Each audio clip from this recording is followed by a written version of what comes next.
Months passed. The trio built new lives in the bustling town. Kenji became skilled at his work, respected by customers and neighbors. He had a new family, a new home, even a new name. People no longer called him the Mouseketeer. They simply called him Kenji the Cobbler. And yet one evening, as he walked through the maze of narrow streets, he heard a sound that froze his heart, the squeak of a mouse. Startled, he turned and saw a small brown mouse dart across the cobblestones. Kenji stopped in his tracks. Memories flooded back, the dark days of the cave, the gnawing hunger, the endless waiting. For a moment, he felt the despair of those dark times grip him again. His fur stood on end, his whiskers twitched, and his eyes narrowed to slits. Then, slowly, he blinked, shook his head, and forced himself to look away. But he continued walking until he came to a small square where children were playing.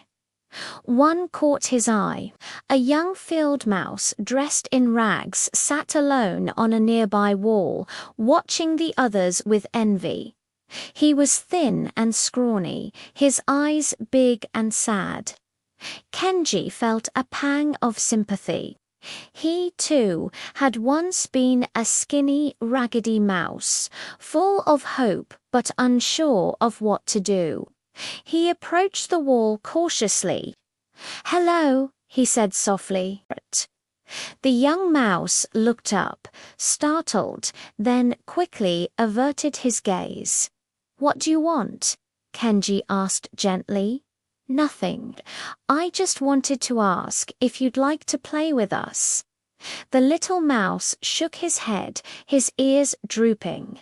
"Why don't you play?" "Are you not well?" The mouse shook his head again. "I don't have any toys and my paws are sore from working. I can't play like you." Kenji understood. When he first arrived in the town, he, too, had been too busy trying to survive to play. He knew how much it hurt to watch others having fun while he struggled just to get by. He sat down on the wall beside the mouse. "How long have you been here?" he asked. The little mouse sighed. "I don't know. I've been here a long time. My father's shop was here. It was the best toy shop in the whole town. Every day we would make new toys for all the children. But then the humans changed the street. No one could find the shop. All the mice left, but I couldn't bear to leave. So I stayed. I waited. Maybe someday it will open again."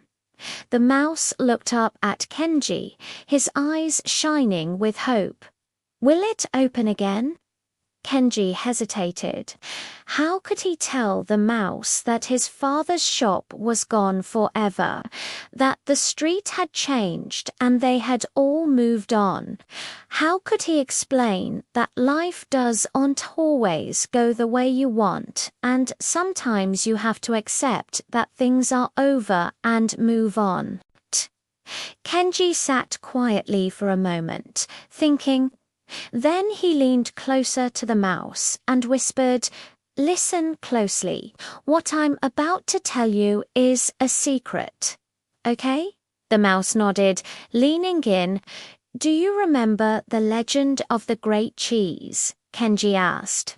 The mouse's eyes widened. "Of course. How could I forget? Everyone knows the legend. The great cheese was the biggest piece of cheese in the world, so delicious, so fragrant. All the mice dreamed of finding it." Exactly. But here's the thing most don't know. There isn't just one great cheese. There are many. What? The mouse looked confused. Think about it. You may have tasted the best cheese in the world for you, but someone else might have tasted something even better. How can we know which cheese is the greatest? All we can do is keep looking and tasting different ones until we find our own great cheese, the one that tastes the best to us. The mouse thought about this for a moment. But what if we never find it? Kenji smiled. Then we keep searching, we try new paths, explore new places.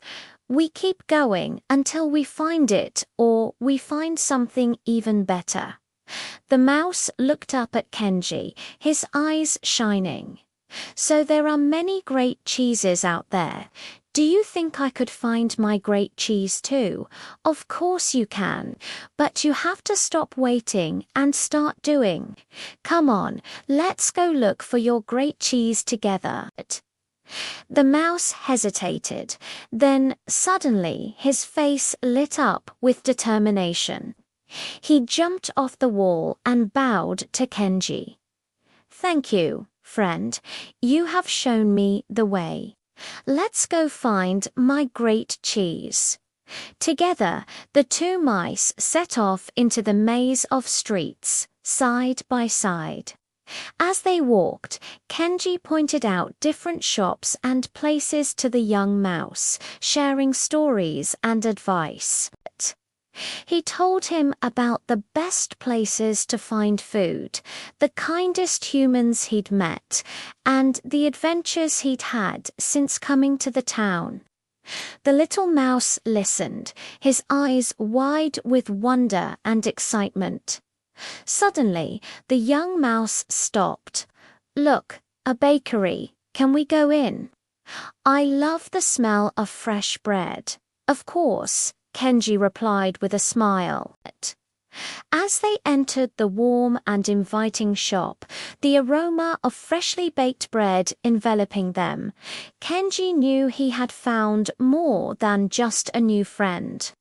He had rediscovered the joy of sharing his story, the comfort of community, and the hope that comes from knowing that even in the toughest times, the search for the great cheese, the search for a better life never ends. From that day on, Kenji and the young mouse, whose name was Mito, became the best of friends. They spent their days exploring the town, searching for Mito's great cheese, and their evenings sharing stories and dreams over a simple meal. Kenji taught Mito everything he knew about surviving in the human world, from the best places to scavenge for food to the kindest humans to avoid. In return, Mito shared his knowledge of the underground tunnels beneath the town, secret passageways that allowed them to travel unseen and unheard. One evening, as they sat in the safety of an abandoned workshop, sharing a piece of bread, Mito turned to Kenji with a serious expression. Kenji, I want to thank you for showing me the way. Since we met, I haven't felt as lonely, and now I'm ready to find my great cheese. I won't wait anymore. Kenji smiled, touched by Mito's determination. That's the spirit. Remember, don't be afraid to take the first bite. That's how you discover the taste of life. Mito nodded, his eyes shining with gratitude and excitement. I won't forget your words, Kenji. Thank you for everything. As the full moon rose high in the sky, casting long shadows across the town, Kenji watched Mito disappear into the labyrinth of tunnels. A sense of pride and happiness filled him. He had not only found his great cheese in the bustling town, but he had also helped another mouse find their way.